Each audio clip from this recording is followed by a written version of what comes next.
Vamos a ir a la línea telefónica, ya está en la misma Gustavo Flores, quien forma parte del Observatorio de Movilidad AC, y con él vamos a platicar sobre este tema de los subsidios al transporte público, la forma en que son manejados por la Secretaría de Transporte. Gustavo, ¿cómo estás? Qué gusto saludarte, muy buenas tardes. ¿Qué tal? Muy buenas tardes, Sonia, gusto saludarte a ti y a la gente que nos escucha. Un saludo. Bueno, pues lo hemos platicado en algunas ocasiones, Gustavo, sobre pues esta gran discrecionalidad que hay en torno a la asignación de subsidios en el transporte público. Sí, desgraciadamente es un mecanismo que se instauró básicamente ligado a la pandemia, recordarás. Era un ejercicio que se hizo en sexenios panistas anteriores con Emilio González, después se dejó esa política de tomar dinero público de otros rubros para destinarlo al pago a concesionarios transportistas privados, y con el pretexto de no modificar la tarifa es que se crean estos subsidios. En la pandemia, bueno, se entendía por el tema de la gente que estaba resguardada, no había tanto aforo, y obviamente los transportistas necesitaban un apoyo para no parar definitivamente. Pero esa política se ha continuado y se ha visto ya con un modelo oscuro, con poca transparencia, y sobre todo lo preocupante es que se otorga como un cheque al portador, al transportista, ya que no va ligado a ningún compromiso.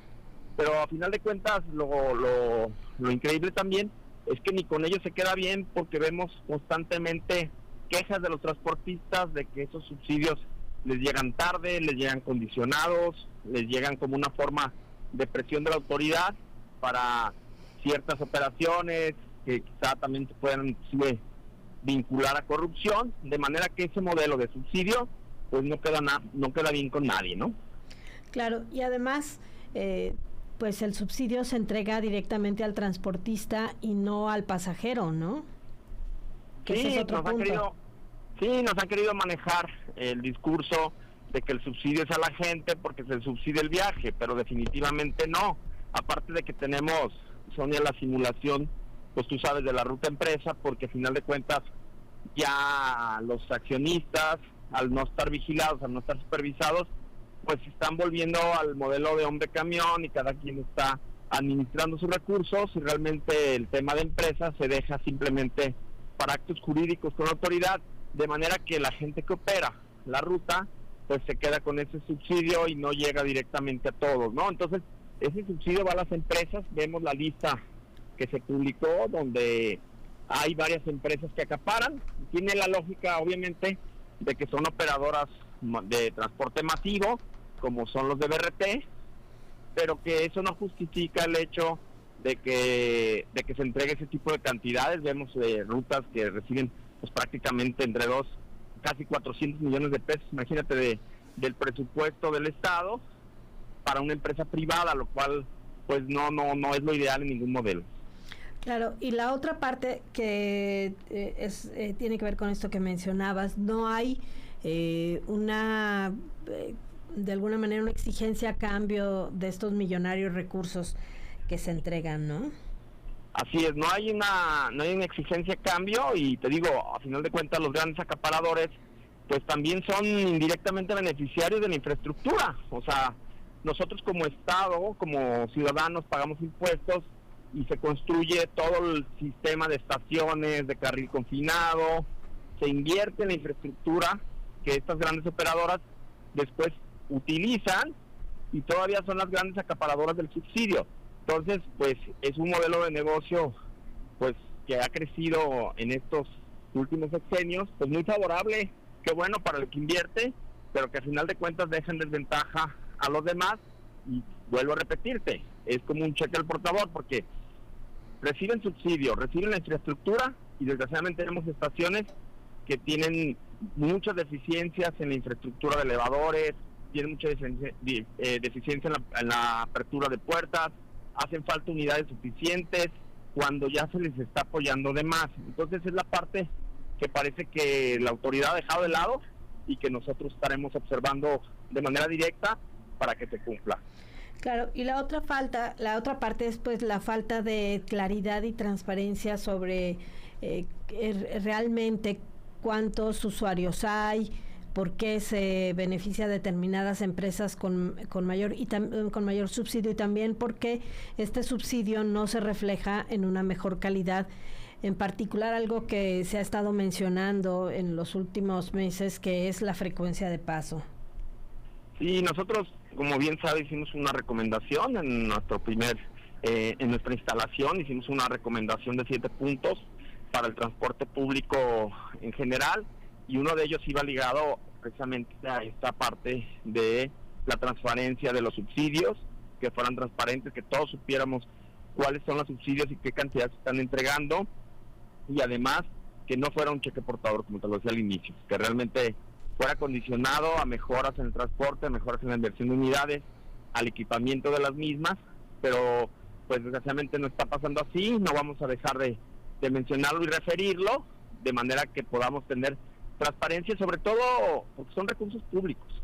O sea, si bien quisieron distraernos con un debate entre estatizar o no un sistema de transporte, pero a final de cuentas, si hay concesionarios y se les está apoyando, se les da la confianza para que los concesionarios inviertan en el sector privado, pues también es justo que cuando reciben dinero público, ese dinero público sea transparente y realmente tenga algo, alguna acción por la cual estén recibiendo, no solamente por el hecho de dar un servicio, tengan un cheque al portador. Ningún negocio privado lo hace de esa forma. El transporte público no debe de ser la excepción para que funcione así. El transporte público debe ser autosuficiente, encontrar un modelo en el cual podamos realmente los ciudadanos pagar lo justo en la tarifa, pero a cambio de un servicio de calidad.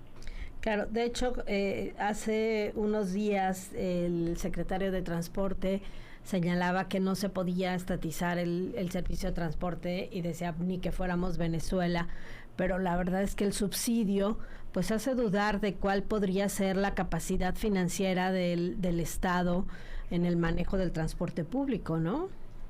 Sí, definitivamente el modelo de estatización pues, sería muy complicado. Tan solo la compra de unidades suficientes para poder correr un modelo implicaría cerca de 40 mil millones de pesos, que es prácticamente 3 veces el presupuesto de Guadalajara, por ejemplo.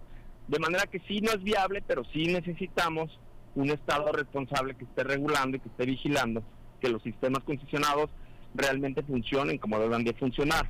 Y respecto, bueno, el secretario a veces pareciera más secretario de Relaciones Exteriores de Jalisco, al darnos modelos o meternos en politiquerías de otros países. Yo creo que esperaríamos que tener respuestas más técnicas, tener respuestas de por qué sí podría ser viable un modelo o no podría ser viable un modelo, de por qué este modelo actual no está siendo suficiente para la calidad de servicio que demanda la gente, y esperaríamos más bien ese tipo de análisis del secretario, más allá de entrar en controversias políticas, de ideologías y demás, pero porque al final de cuentas es cuestionado el hecho de condicionar a una persona a empadronarse en una lista, de condicionar a una persona a un subsidio, de utilizar dinero público para un programa concesionado. Entonces creo que esas prácticas pues sí se ejercen en este tipo de países. O sea, lo contrario a lo que él menciona sí se está dando. Lo importante sería revisar todo el modelo, que sea eficiente, que haya un transbordo, que podamos tener un sistema suficiente en la cobertura y eficaz, y que si se va a dar un subsidio del dinero público a la gente, sea realmente para que los que menos tienen tengan un transporte digno. En este momento, con el subsidio que hay, no se responde a esta exigencia. Es que es un subsidio que, al final de cuentas, lo único que pretende es hacer subsistir a un modelo, es realmente satisfacer una necesidad económica por no haber tenido la capacidad de llevar una tarifa actualizada año con año.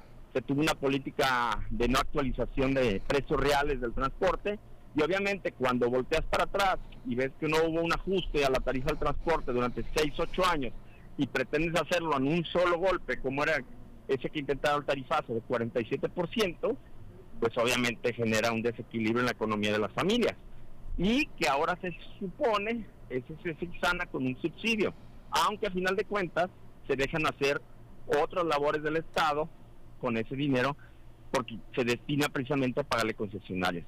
Necesitamos revisar el modelo, necesitamos que sea transparente, necesitamos hacer acciones en las cuales se comprometa al transportista a un acuerdo que podamos condicionar, que ese cumplimiento de una calidad de servicio genere que pueda ser susceptible a recibir un apoyo, un subsidio. No queremos satanizarlo, sino que queremos que ese subsidio, si se va a destinar del dinero público, sea para una mejora, mejorar frecuencias, tener transbordos, tener unidades con rampas para discapacidad suficientes, en fin, necesitamos trabajar en una agenda de mejora del transporte que se ha abandonado desde hace muchos años. Claro, y ahora otro detalle es que no hay mecanismos claros de evaluación, ¿no? Es decir, ni siquiera sabemos si a cambio de esto realmente hay una supervisión formal con indicadores por parte de la Secretaría de Transporte. No, definitivamente no hay mecanismos, nos publican estadísticas, nos publican resultados de calificación. Imagínate, la vez pasada recuerdo que publicaron que se calificaba mejor el transporte público de colectivo, camiones para que nos podamos entender más fácil, sobre el BRT o sobre el sistema masivo, cuando es prácticamente imposible por la calidad de las estaciones de servicio. De manera que nos damos cuenta que no se está haciendo una evaluación profesional, no sabemos quién lo evalúa. Deberían invitarnos a los organismos públicos, a los de sociedad civil, a evaluarlo, a los usuarios, a que hiciéramos realmente una evaluación y que en esa evaluación realmente se considerara la calidad en el servicio y cómo estamos recibiéndolo los que utilizamos el servicio de transporte público. No se vale ser juez y parte, y esa es uno de los cuestionamientos que hemos hecho, porque necesitamos que realmente se mejore, pero con una visión autocrítica de saber que debe haber una mejora y entender que los mecanismos que existen de evaluación y de medidas para mejorar el transporte público no están siendo suficientes. Te platico un caso grave y preocupante. Todos los domingos, como ustedes saben, se da la vía recreativa sobre Avenida Patria. La gente que llega y que trabaja en el centro comercial Andares, en toda la zona de ahí, que hay muchos comercios, todos los trabajadores que llegan a través de la línea 3, algunas rutas alimentadoras que llegan ahí, no pueden tomar un transporte público colectivo hacia la plaza. ¿Por qué? Porque como está la vía en el brazo poniente de Patria, las rutas dejaron de dar servicio. Entonces, ¿qué tienen que hacer? Se está improvisando con vehículos particulares que cobran 20, 25 pesos, o taxis o coches de plataforma que improvisan eso y rodean a través de la colonia Providencia. ¿Qué estamos haciendo? Una deficiencia tan sencillo que sería cambiar la vía al brazo oriente y que pudiera seguir habiendo el origen-destino de los trabajadores que están ahí.